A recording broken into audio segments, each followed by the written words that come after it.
ఒకటి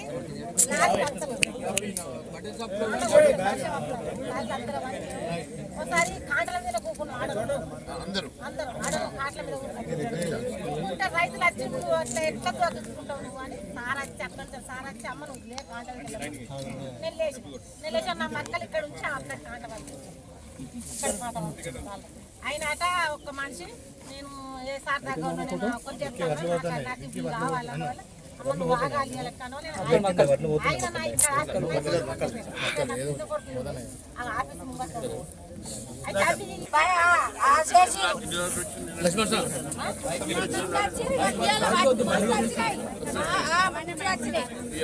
ఈ రోజు వచ్చినాయి ఇక మేము ఇప్పుడు మార్కెట్కు కాంట పెట్టుకొని అరబెట్టుకొని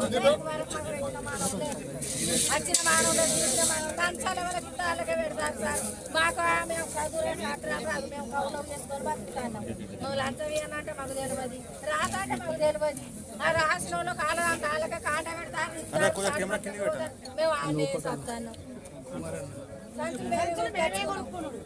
అన్ని మేము అన్ని మాయే ఇట్లా అయినాక మా బతుకులందుకు మేము ఇక్కడ 4 రూపాయలు కట్టుకుంటాం మేము 20 రోజులు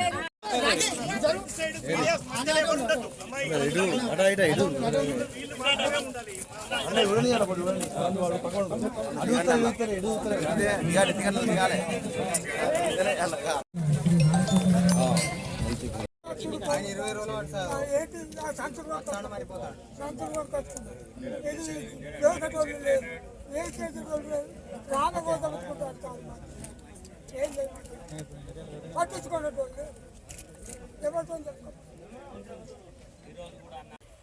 ఇవాళ ఇక్కడి మంత్రులు విన్నా ఇక్కడ శాసనసభ్యులు విన్నా సిగ్గుతో తలదించుకోవాలి. ఇవాళ వాళ్ళు చెప్తున్న మాటలు ఈ బాధలు పడలేక మేము 1700 రూపాయలకో 1800 రూపాయలకో మక్కలు అమ్ముకుంటే అవే మక్కల్ని బ్రోకర్లు కొనుక్కొని డూప్లికేట్ రైతుల పేరిట పాస్ పుస్తకాలు సంపాదించుకొని మాకేమో మీ పాస్ పుస్తకాలు పట్టుకరా మీ తంబు కావాలని చెప్తున్నారు. కౌలు రైతులకు ఎక్కడ తంబు ఉంటుంది? ఇవాళ ఏ భూమి యజమాని దగ్గర అయితే కౌలు రైతులు లీజు తీసుకున్నారో ఆ భూమి యజమాని ఒక ఆయన బాంబేలో ఉంటాడు, ఒక ఆయన దుబాయ్లో ఉంటాడు, ఒక ఆయన హైదరాబాద్ ఉంటాడు.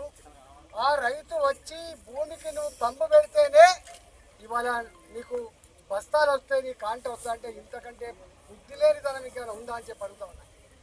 ఇవాళ కౌలు రైతులకి గతంలో కౌలు రైతులు ఎవరైతే ఉన్నారో ఇవాళ భూమి యజమాని బదులుగా కౌలు రైతుల పేర్లు దాంట్లో పెడితే తంబు పెడితే వచ్చేది. కానీ ఇవాళ కౌలు రైతులకు ఆ వెసులుబాటు లేదు. దీన్ని వెంటనే సరిచేయమని చెప్పి ప్రభుత్వాన్ని డిమాండ్ చేస్తున్నాను. నెంబర్ 1. నెంబర్ 2, ఇవాళ మొక్కజొన్నలు నేను ఫస్ట్ టైం చూస్తున్నాం. ఈ మొత్తం 500-600 కిలోమీటర్ల పరిధిలో తిరిగినప్పుడు ఇన్ని మక్కల రాసులు కేవలం ఈ పెద్దపల్లి మార్కెట్లో మాత్రమే కనబడ్డాయి. ఇక్కడ సెక్రటరీలో కూర్చొని ఏ స్టేట్మెంట్ ఇస్తారు మీరు బీజేపీ పార్టీ డ్రామా చేస్తుందంటారు. బీజేపీ డ్రామా చేస్తుందా? సచివాలయంలో కూర్చున్న మంత్రులు డ్రామా చేస్తున్నా? వస్తావా పెద్దపల్లి మార్కెట్ అని చెప్పి సవాల్ చేస్తా ఉన్నా. మీకు ముఖం లేదు, మీకు దమ్ము లేదు, మీకు ధైర్యం లేదు. మీకు ఇవాళ రైతుల కళ్ళల్లో నీళ్లు తిరుగుతూ ఉన్నాయి. ఆనాటి కేసీఆర్ ప్రభుత్వం మా మిర్చికి ఎంఎస్పీ ఇవ్వాలని చెప్పి మద్దతు ధర ఇవ్వాలని చెప్పి డిమాండ్ చేస్తే సంఖ్యలు వేసి కేసులు పెట్టి జైలుకు పంపించిన కేసీఆర్ను ఫామ్ హౌస్కు పంపించిన చేతిలో మర్చిపోవు బాబు.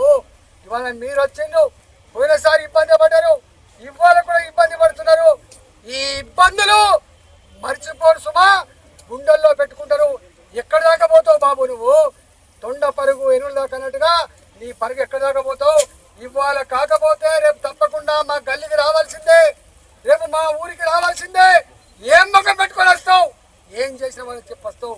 రైతు పాలసీ ఇవాళ గంగల పోని కొన్న 4 మంది అయితే ఉన్న 4 పోయినట్టుగా నువ్వు రైతాంగానికి ఒప్పుకున్న రైతు భరోసా ఇవ్వవు. నువ్వు రైతు ఇలా వాళ్ళేం మాట్లాడుతున్నారు, మేమేం మాట్లాడుతున్నాం? రైతులు పడుతున్న బాధ ఏందో ఒకసారి ఆలోచన చేయండి. నిజమైన న్యాయ నిర్ణేతలు మీరనే విశ్వాసం ఉన్న వాళ్ళం మేము. ఇది ఎక్కడ పోదు. ఆనాడు ఆ ప్రభుత్వాన్ని మట్ట కనిపించడానికి ఎక్కువ రోజులు పట్టలే.